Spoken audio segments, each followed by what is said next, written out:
मी मुख्यमंत्री होतो तेव्हा देवेंद्रजी टीममध्ये होते. आता ते मुख्यमंत्री आहेत. आमची एक टीम आहे. आम्ही जे काही काम केलंय ते छत्रपती शिवाजी महाराजांचा आदर्श डोळ्यासमोर ठेवून केलंय, असं म्हणत एकनाथ शिंदेंनी काँग्रेस प्रदेशाध्यक्षांवर टीका केली. काँग्रेसच्या नसानसात औरंगजेबी प्रवृत्ती भिनली आहे. फडणवीसांची संवेदनशील नेतृत्व म्हणून ओळख आहे. हर्षवर्धन सपकाळ कोण इथपासून सुरुवात होते. आधी त्यांनी स्वतःची ओळख निर्माण करावी, मग देवेंद्र फडणवीसांवर बोलावं, अशा शब्दात प्रवीण दरेकरांनी हर्षवर्धन सपकाळ यांच्या टीकेचा समाचार घेतला. स्वतःचं अस्तित्व दिल्लीला दाखवण्याचा सपकाळांचा खटाटोप सुरू आहे, अशी टीका मंत्री उदय सामंतांनी केली. काँग्रेसनं आधी पराभवाचं आत्मचिंतन करावं, मग सरकारवर टीका करावी, अशा शब्दात सामंतांनी हर्षवर्धन सपकाळ यांच्यावर निशाणा साधला. औरंगजेब हा देशाचा आयकॉन होऊ शकत नाही. आम्ही त्याचा विरोध करतो. स्वतःच्या बापावर अत्याचार करणाऱ्या व्यक्तीचं कौतुक होत असेल तर त्या व्यक्तीविरोधात आम्ही उभं राहू असा इशारा महाराष्ट्र गोवा प्रांत मंत्री गोविंद शेंडे यांनी दिलाय. विधान परिषदेच्या निवडणुकीकरता विश्वास देवकाते यांना उमेदवारी द्यावी, याकरता बारामतीत धनगर समाजाच्या वतीनं पत्रकार परिषद घेऊन मागणी करण्यात आली. त्यामुळे उपमुख्यमंत्री अजित पवार देवकातेंना उमेदवारी देणार का, याकडे धनगर समाजाचं लक्ष लागून राहिलेलं आहे. सांगली जिल्ह्यातील मिरज तालुक्यातील सलगरे इथं ग्रामस्थांना जखमी करून धुमाकूळ घालणाऱ्या माकडाला जेरबंद करण्यात आलं. या माकडानं हल्ला करून परिसरातल्या 11 जणांना जखमी केलं होतं. रत्नागिरी जिल्ह्यातील दापोली तालुक्यातील केळशी बंदरात मच्छी सुकवण्याची कोणतीच सुविधा नसल्यानं मच्छीमारांना नाईलाजानं खडकावर मासे सुकवावे लागतात. यासाठी नवीन ओटे बांधून द्यावेत, अशी मागणी मच्छीमार बांधवांनी केली. नाथ षष्ठी सोहळ्याकरता 1000 बस तैनात केल्या जाणार आहेत. राज्यभरातील आगारातल्या या बसमधून यात्रा काळात किमान 3 लाख वारकरी प्रवास करतील, असं नियोजन आहे. 20, 21 आणि 22 मार्च दरम्यान 426वा नाथषष्ठी सोहळा साजरा होणार आहे. भारतीय नौदलाच्या गौरवशाली इतिहासाची साक्ष देणारी INS गुलदार ही युद्धनौका विजयदुर्ग या बंदरात दाखल झाली आहे. INS गुलदार ही युद्धनौका निवृत्तीनंतर भारतीय नौदलानं महाराष्ट्र पर्यटन विकास महामंडळाकडे हस्तांतरित केली आहे. रत्नागिरी जिल्ह्यातील दापोली तालुक्यातील अनेक गावांमध्ये जलजीवन मिशन योजनेच्या नळपाणी पुरवठा कामाकरता रस्ते खोदण्यात आलेले आहेत. हे रस्ते पूर्ववत न करण्यात आल्यानं वाहन चालकांना मनस्ताप सहन करावा लागतोय. मसूरचा पूर्व भाग आणि पंचक्रोशीसाठी वरदान असलेल्या हणबरवाडी धनगरवाडी या योजनेच्या पहिल्या टप्प्याचं जलपूजन करण्यात आलं. आमदार मनोज घोरपडे यांच्या हस्ते यावेळी जलपूजन करण्यात आलं. महायुतीचे इतर पदाधिकारीही उपस्थित होते. रायगडमध्ये बंदूक हाताळत असताना केलेला निष्काळजीपणा एकाच्या जीवावर बेतलाय. बंदुकीतून सुटलेली गोळी लागून एकाचा मृत्यू झाला. ही घटना महाड तालुक्यातील वाळण खुर्द गावाच्या जंगल भागात घडली. या घटनेनंतर महाड MIDC पोलिसांनी तपास करून गुन्हा दाखल केलेला आहे. अजित पवार राज्याचे मुख्यमंत्री व्हावेत, असा पुनरुच्चार राष्ट्रवादी काँग्रेसचे नेते आणि सहकार मंत्री बाबासाहेब पाटील यांनी केलाय. तसंच मी आपल्या वक्तव्यावर ठाम आहे, असंही ते म्हणाले. मराठवाड्यातील दुसरे महसूल आयुक्तालय हे लातूरला व्हावं, असं ठाम मत राष्ट्रवादी काँग्रेसचे आमदार संजय बनसोडे यांनी व्यक्त केलं. ते लातूरमध्ये बोलत होते. महसूल आयुक्तालय हा लातूरच्या लोकप्रतिनिधींचा अस्मितेचा मुद्दा असल्याचं त्यांनी सांगितलं. सांगलीच्या कासेगावमध्ये जयंत केसरी बैलगाडा शर्यतीचं मैदान आयोजित करण्यात आलं होतं. या शर्यतीत वाघोलीच्या शंभू आणि संभाजीनगर इथल्या चिमण्या जोडीनं बाजी मारली.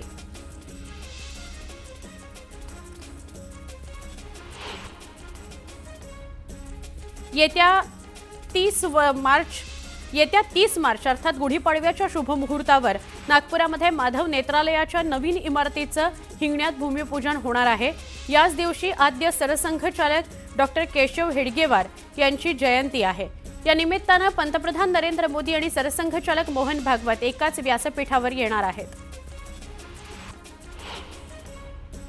महिला आणि मुलींवरील अत्याचाराचं प्रमाण वाढल्याचं मुंबई पोलिसांच्या एका अहवालात नमूद करण्यात आलंय. 2024 मध्ये बलात्कार, विनयभंग आणि मुलांवरील लैंगिक अत्याचार 12.8% वाढल्याची माहिती समोर येते. इंद्रायणी नदीच्या संवर्धनाकरता पुणे महानगर प्रदेश विकास प्राधिकरणाचा 577 कोटी रुपयांचा प्रस्ताव केंद्र सरकारकडे सादर करण्यात आलाय, तर पिंपरी चिंचवड महापालिकेचा 526 कोटींचा पुनरुज्जीवन प्रकल्प राज्यस्तरीय तांत्रिक समितीच्या विचाराधीन असल्याची माहिती पंकजा मुंडेंनी दिलेली आहे. पीएम ई बस सेवा योजनेअंतर्गत सांगली, मिरज, कुपवाड शहर महानगरपालिकेला 50 इलेक्ट्रिक बसेस मंजूर करण्यात आल्यात. यासाठी मिरज इथं चार्जिंग स्टेशन उभारण्यात येत असून हा अतिशय चांगला प्रकल्प इथं सुरू होतोय. त्यामुळे शहराचं प्रदूषण कमी होण्यास उपयोग होईल असं प्रतिपादन पालकमंत्री चंद्रकांत पाटील यांनी केलंय. छत्रपती संभाजीनगरमध्ये खासगी टँकर चालकांनी दरवाढ केलेली आहे. उन्हाळा सुरू होताच संभाजीनगर शहर परिसरातील बोर आणि विहिरींनी तळ गाठलाय. त्यामुळे पाणी टंचाई निर्माण झाली आहे. 2000 लिटरसाठी 400 रुपये तर 5000 लिटरसाठी 700 रुपये दर आकारला जातोय. अमरावती जिल्हा सामान्य रुग्णालयामध्ये एका रुग्ण महिलेनं परिचारिकेवर चाकू हल्ला केला. या हल्ल्यात परिचारिका गंभीर जखमी झाली असून तिचं नाक आणि जबडा फाटला आहे. या प्रकरणी गुन्हा दाखल करण्यात आलाय. त्यामुळे पुन्हा एकदा सुरक्षेचा प्रश्न निर्माण झालाय. पालिकेनं करोडो रुपये खर्च करून बांधलेल्या कोस्टल रोडच्या देखभालीचा खर्च करोडो रुपयांच्या घरात आहे. येणाऱ्या 5 वर्षात या रस्त्याच्या देखभालीवर सुमारे 85 कोटी रुपये खर्च केले जाणार आहे. यासाठी कंत्राटदाराची नियुक्ती करण्यात येणार आहे. उपराजधानीमध्ये 40.4 अंश सेल्सिअस तापमानाची नोंद झाली आहे. नागपूरसह विविध जिल्ह्यांमध्ये उष्णतेची लाट जाणवू शकते असा अंदाज हवामान विभागानं व्यक्त केलाय. प्रचंड उष्णतेमुळे बाष्पीभवनाचा वेग वाढून ढग तयार झाल्यानं संपूर्ण देशात पावसाळी वातावरण तयार होत आहे. राज्यात 19 ते 22 मार्च दरम्यान हलका ते मध्यम पावसाचा अंदाज आहे. मात्र विदर्भात उष्णतेच्या लाटेचा इशारा देण्यात आलेला आहे. नागपूर जिल्हा परिषदेतील जनसुविधा, नागरी सुविधा आणि दलित वस्ती विकासासाठी डीपीसी आणि समाज कल्याण विभागाकडून मिळणारा 90 कोटींचा निधी अडकला आहे. हा निधी मिळाला तरी यासाठी प्रशासकीय मंजुरी आणि निविदा प्रक्रिया राबवून तो 31 मार्चपर्यंत खर्च करणं शक्य नाही. त्यामुळे हा निधी अखर्चित राहण्याची शक्यता आहे. मी जात आणि धर्माच्या आधारावर कधीही भेदभाव करत नाही. जो करेगा जात की बात उसको मारूंगा लात, असं मी म्हणत आलेलो आहे. निवडणूक हरलो किंवा मंत्रिपद मिळालं नाही तरी मी काही मरणार नाही. मी माझ्या तत्वांवर आधीपासूनच ठाम राहिलो आणि राहीन, असं प्रतिपादन केलं केंद्रीय मंत्री नितीन गडकरी यांनी. रायगड जिल्ह्यातील महाड तालुक्यातील विन्हेरे या विभागातील महावितरणाचा कर्मचारी विद्युत प्रवाह सुरू करण्याचं काम करत असताना अचानक विद्युत प्रवाह सुरू झाला आणि त्या कर्मचाऱ्याला शॉक लागला. तो गंभीर जखमी झालाय. त्याच्यावर रुग्णालयात उपचार सुरू आहेत. तापमानात झालेल्या चढउतारामुळे उकाडा वाढतच चाललाय. मुंबईत सर्दी खोकल्याचा त्रास बळावलाय. उन्हाळ्याच्या सुरुवातीलाच अनेक जण खोकल्याच्या त्रासानं त्रस्त आहेत. राज्यात तापमानाचा पारा सतत वाढतोय. त्यामुळे राज्यातील प्रमुख 32 मोठ्या धरणांमध्ये गेल्या 15 दिवसांमध्ये 60% घट झाली आहे. 32 धरणांमध्ये क्षमतेच्या 58% जलसाठा शिल्लक आहे. मुंबईतील नालेसफाई हा दरवर्षीचा कळीचा प्रश्न आहे. नाल्यांमध्ये कचरा टाकला जाऊ नये यासाठी पालिका दरवर्षी प्रयत्न करते. मात्र आता पालिकेने नवी शक्कल लढवली आहे. सगळ्या नाल्यांवर जाळ्यांचं संरक्षण बसवण्यात येणार आहे. त्यामुळे कचरा न जाण्यासह पावसाळ्यातील दुर्घटनाही टाळण्यास मदत होईल. शेतकऱ्यांची संपूर्ण माहिती संकलित करण्याच्या हेतूनं ॲग्रीस्टॅक योजना राज्यभर लागू करण्यात आली आहे. या अंतर्गत राज्यात आतापर्यंत 78 लाखांहून अधिक शेतकऱ्यांचं फार्मर आयडी तयार करण्यात आलाय. यामध्ये नाशिक, अहिल्यानगर जिल्ह्यानं आघाडी घेतलेली आहे. राज्यात 1 एप्रिल 2024 ते 31 जानेवारी 2025 या कालावधीमध्ये गर्भपाताच्या औषधांच्या गैरवापराची 5 प्रकरणं आढळली आहेत. जालना, छत्रपती संभाजीनगर, बुलडाणा आदी ठिकाणी 24 आरोपींवर गुन्हे दाखल करण्यात आलेत. त्यात 4 डॉक्टरांचाही समावेश असून त्यांना अटक करण्यात आल्याची माहिती सार्वजनिक आरोग्य मंत्री प्रकाश आंबेडकर यांनी अधिवेशनादरम्यान दिली आहे. छत्रपती संभाजीनगर जिल्ह्यातील पाझर तलावामध्ये पोहण्याकरता गेलेल्या 3 मुलांचा पाण्यात बुडून मृत्यू झाल्याची घटना गंगापूर तालुक्यातील वैरागड शिवारात घडली. गौरव प्रकाश शेजवळ आणि ऋषिकेश सोमनाथ वागचौरे आणि अजय मिसरे अशी मृतांची नावं आहेत. पाण्याचा अंदाज न आल्यामुळे त्याचा पाण्यात बुडून मृत्यू झालेला आहे. कोकण किनारपट्टीवरील रायगड, रत्नागिरी, सिंधुदुर्ग या 3 जिल्ह्यांची सागरी किनारपट्टी जैव विविधतेच्या दृष्टीने समृद्ध आणि सुरक्षित झाली आहे. ऑलिव्ह रिडले कासवांच्या गेल्या 22 वर्षातील 250 पिलांवरून विक्रमी 4 लाख पिलांचं प्रजोत्पादन झालेलं आहे. निवृत्तीनंतर 3 महिन्यांमध्ये सरकारी निवासस्थान न सोडणाऱ्या कर्मचाऱ्यांवर दंडात्मक कारवाईबरोबरच गुन्हा दाखल करण्यात येणार आहे. या आदेशाची गंभीर दखल घेत मुंबई उच्च न्यायालयाने राज्याच्या सामान्य प्रशासन विभागाला खुलासा करण्यास सांगितलं आहे. केईएम रुग्णालयामध्ये आता अवयव प्रत्यारोपणासाठी रुग्णाला फार काळ वाट पाहावी लागणार नाही, कारण भविष्यात रुग्णालयामध्ये हेलिकॉप्टरमधून अवयव आणता येणार आहेत. त्यासाठी प्रस्तावित 45 मजली आयुष्यमान शताब्दी टॉवरवर हेलिपॅड उभारण्यात येणार आहे. लोकलमधून पडून मृत्यू झालेल्या तरुणाच्या आईला भरपाई नाकारणाऱ्या मध्य रेल्वेच्या उच्च न्यायालयानं झटका दिलाय. न्यायमूर्ती शर्मिला देशमुख यांनी मृत तरुणाच्या आईचा दावा मान्य करत 8 लाख रुपयांची भरपाई मंजूर केली आहे. रेल्वेनं भरपाई द्यावी असे आदेश न्यायालयानं दिले आहेत.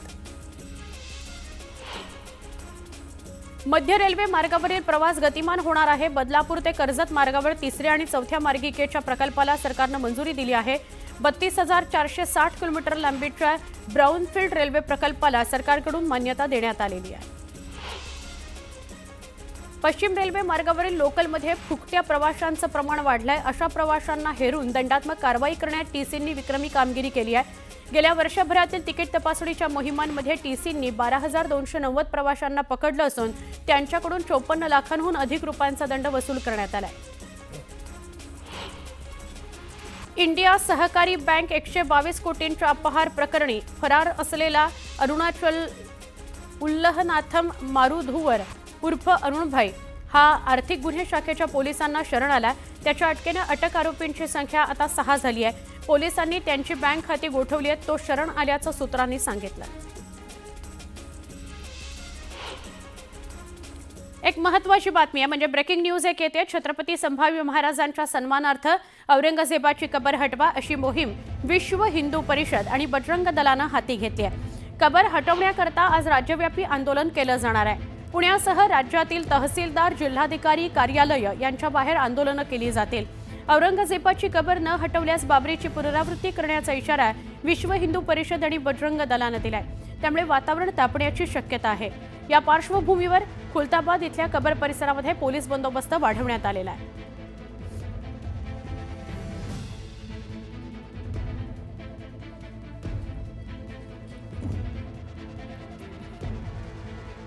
पुन्हा एकदा वेगवान स्वरूपातल्या बातम्या. मी अत्यंत गरिबी आणि हलाखीची परिस्थिती पाहिलेली आहे. माझं आयुष्य गरिबीतच गेलेलं आहे, पण या गरिबीचं कधीही ओझं वाटलं नाही असं पंतप्रधान नरेंद्र मोदी म्हणाले.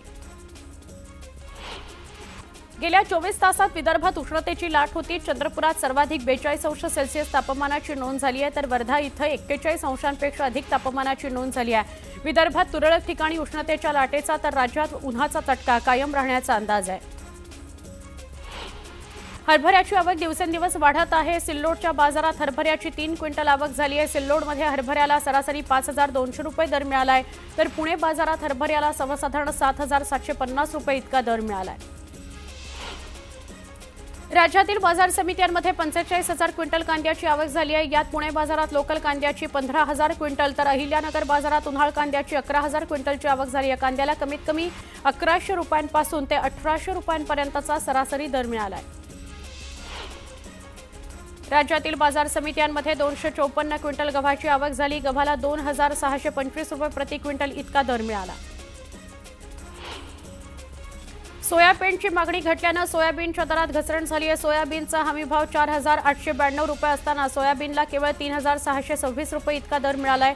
त्यामुळे शेतकरी आर्थिक अडचणीत सापडला आहे. देशातील साखरेचं उत्पादन गरजेपेक्षा कमी होणार असल्यानं साखरेचे दर वाढण्याची शक्यता आहे. देशात वर्षाला 280 लाख टन साखर लागते, मात्र यंदा 259 लाख टन साखरेचं उत्पादन होईल असा अंदाज राष्ट्रीय सहकारी साखर महासंघानं रविवारी वर्तवला आहे. शालेय शिक्षण विभागाकडून 11वी-12वीतील मुलींना मोफत शिक्षण देण्याकरता प्रोत्साहन योजना राबवली जाते. मात्र गेल्या 3 वर्षात या योजनेतील मुलींच्या संख्येत कोणतीही वाढ झाली नसल्याची माहिती आर्थिक पाहणी अहवालातून पुढे आलेली आहे. नवी मुंबई आंतरराष्ट्रीय विमानतळ प्रकल्पाचं उद्घाटन जून महिन्यामध्ये होईल असं अदानी समूहाचे अध्यक्ष गौतम अदानी यांनी जाहीर केलं। विमानतळाला भेट देऊन त्यांनी सुरू केलेल्या कामांची पाहणी केली तर या विमानतळामुळे मुंबईच्या छत्रपती शिवाजी महाराज आंतरराष्ट्रीय विमानतळावरील ताण कमी होणार आहे। मुंबई रेल्वे विकास कॉर्पोरेशनच्या माध्यमातून सुरू असलेल्या विरार डहाणू चौपदरीकरणाचं काम 35% पूर्ण झालं आहे तर 2027 पर्यंत पूर्ण करण्याचं MRVCचं लक्ष्य आहे अशी माहिती रेल्वेच्या संबंधित अधिकाऱ्यांनी दिली आहे। नव्या मार्गिकेमुळे लोकल रेल्वेच्या 200हून अधिक फेऱ्या वाढणार आहेत। मुंबईत एसटी कंत्राटदार कंपनीनं दिलेल्या मुदतीत 5150 गाड्या न पुरवल्यानं महामंडळानं कंपनीला पत्र पाठवलं आहे। मेच्या 22 तारखेपर्यंत 1287 बस न पुरवल्यास कंत्राट रद्द करण्याचा इशाराच परिवहन विभागाचे मुख्य सचिव संजय सेठी यांनी या पत्राद्वारे कंपनीला दिला आहे। अहिल्यानगर जिल्ह्यातील दाणेवाडी इथल्या 18 वर्षाच्या माऊली गव्हाणे या तरुणाच्या निर्घृणपणे हत्येचा अखेर उलगडा झाला। यामध्ये एका अल्पवयीन आरोपीला ताब्यात घेतलं गेलंय। हत्येचं कारण अद्याप समोर आलेलं नाही। आरोपींनी माऊली गव्हाणेची निर्घृणपणे हत्या करत कटरच्या सहाय्यानं शिर धड हातपाय वेगवेगळे केले। गावातल्या वेगवेगळ्या विहिरींमध्ये ते फेकून दिले। त्यामुळे या हत्याकांडानं परिसरात तणाव आहे। बोरिवलीतील संजय गांधी राष्ट्रीय उद्यानाचं प्रवेश शुल्क 94 वरून 103 रुपये झालेलं आहे। तसंच इतर तिकिटांच्या दरातही 10% वाढ झाली आहे। उन्हाळी सुट्टीच्या तोंडावर ही मोठी दरवाढ केली आहे। परिणामी नॅशनल पार्कमध्ये पर्यटकांची संख्या कमी झाली आहे।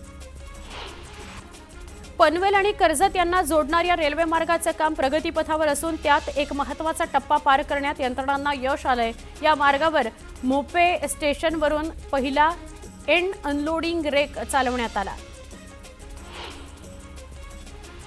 उन्हाचा कडाका वाढल्यानंतर भाज्यांच्या दरातही वाढ झाली आहे। किलोमागे भाज्यांचा दर 80 ते 120 रुपयांच्या घरात गेलेला आहे। लिंबू, काकडी, गवार याच्या दरातही वाढ झाली आहे। राज्यातील औषध विभागात मोठ्या प्रमाणावर रिक्त पदांमुळे त्यांचं कामकाज अडचणीत आलं आहे। मंजूर पदांपैकी तब्बल 75% पदं रिक्त आहेत। राज्यात 200 औषध निरीक्षकांची पदं मंजूर असून त्यापैकी केवळ 48 पदांवर अधिकारी कार्यरत आहेत। तसंच बनावट औषधांचे तपासणी अहवाल येण्यास विलंब लागत असल्यामुळे त्याचा परिणाम रुग्णांवर होतो आहे। नाशिक आणि त्र्यंबकेश्वर इथं भरणारा कुंभमेळा हा साधारणतः 13 महिने कालावधीचा असतो। मात्र यंदा तब्बल 71 वर्षांनी अभूतपूर्व योग येणार आहे। गुरुग्रहानं सिंह राशीत प्रवेश केल्यानंतर तो 2 वेळा वक्री होणार आहे आणि त्यानंतर तो नियमित भ्रमण करून पुढील राशीत 24 जुलै 2028ला प्रवेश करणार आहे। त्यामुळे यंदाचा कुंभमेळा तब्बल 28 महिने चालणार आहे। भारतात प्रवेश करण्याकरता राहण्यासाठी किंवा बाहेर पडण्यासाठी बनावट पासपोर्ट किंवा व्हिसा वापरणाऱ्या कोणत्याही व्यक्तीला 7 वर्षांपर्यंत तुरुंगवास आणि 10 लाख रुपयांचा दंड ठोठावण्यात येईल। नवीन इमिग्रेशन विधेयकामध्ये ही तरतूद करण्यात आलेली आहे।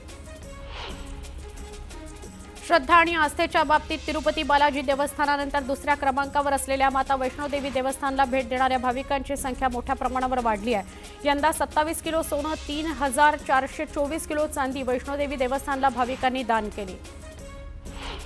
गेल्या 5 वर्षात राम मंदिर ट्रस्टनं भरला 400 कोटींचा कर। तर श्री राम जन्मभूमी तीर्थक्षेत्र ट्रस्टचे सचिव चंपत राय यांनी ही माहिती दिली आहे। ही रक्कम 5 फेब्रुवारी 2020 ते 5 फेब्रुवारी 2025 दरम्यान देण्यात आली। यापैकी 270 कोटी रुपये वस्तू आणि सेवा कर म्हणून भरण्यात आले तर उर्वरित 130 कोटी रुपये कर श्रेणींमध्ये भरण्यात आले असं त्यांनी सांगितलं। इम्फाळ आणि गुवाहाटी भागात 88 कोटी रुपयांचे अंमली पदार्थ जप्त करण्यात आले। यावेळी 4 तस्करांना जेरबंद करण्यात आलं अशी माहिती केंद्रीय गृहमंत्री अमित शहा यांनी दिली आहे। मुंबईसह नवी मुंबई इमारतीचं बांधकाम करणाऱ्या कामगारांची सुरक्षा वाऱ्यावर आहे। अनेक प्रकल्पांमध्ये नियम धाब्यावर बसवले जातात। परिणामी अनेक दुर्घटना घडतात आणि कामगारांना आपला जीव गमवावा लागतो। मुंबई महानगरपालिकेने घरोघरी शौचालय उभारण्याकरता वैयक्तिक 11,000 रुपयांचं अनुदान देण्याचा निर्णय घेतला आहे। यापूर्वी घरगुती शौचालयाकरता केंद्र शासनाचे 4,000 आणि राज्य शासनाचे 1,000 रुपये याच्याबरोबरच महापालिकेकडून 2,000 रुपयांचं अनुदान देण्यात येत होतं। आता ही रक्कम वाढवल्यानं लाभार्थ्याला एकूण 16,000 रुपयांचं अनुदान मिळणार आहे। शिधापत्रिकेला आधार क्रमांक जोडून त्यानुसार शिधापत्रिकेवरील नाव योग्य असल्याची खात्री करण्याकरता ई-केवायसीसाठी राज्य सरकारनं 31 मार्चची मुदत दिली आहे. त्यानंतर ई-केवायसी न करणाऱ्यांची नावं रेशन कार्डवरून वगळण्यात येणार आहेत.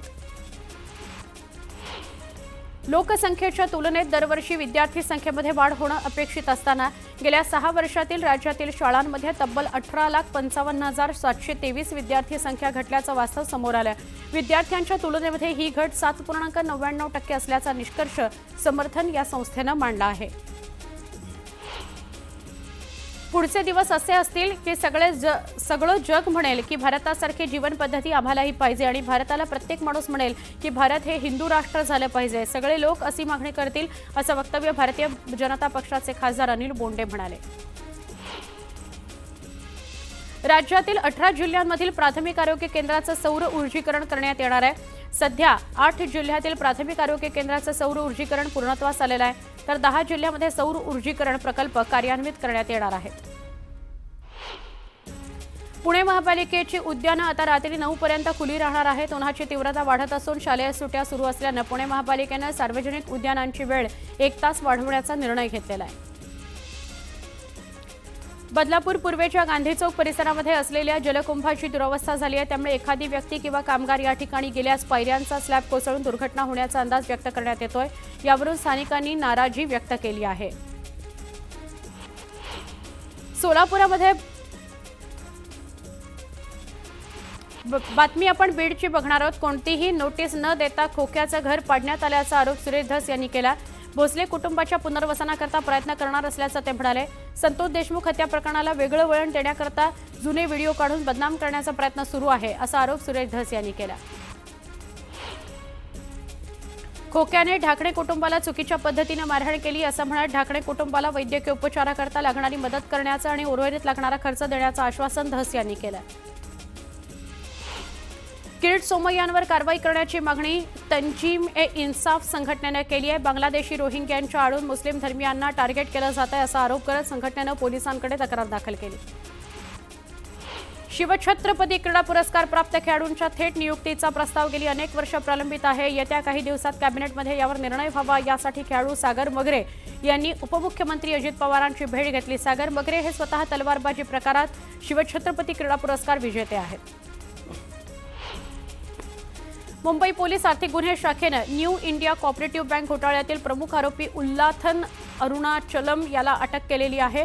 आरोपीला 18 मार्चपर्यंत पोलीस कोठडी सुनावण्यात आली आहे. 122 कोटींच्या घोटाळ्याचं प्रकरण उघडकीस आल्यापासून अरुणाचलम फरार होता. नाशिक जिल्ह्यातील कळवणमध्ये एका ग्रामसेवकाच्या पत्नीनं विष प्राशन करत आत्महत्येचा प्रयत्न केला. आमदार नितीन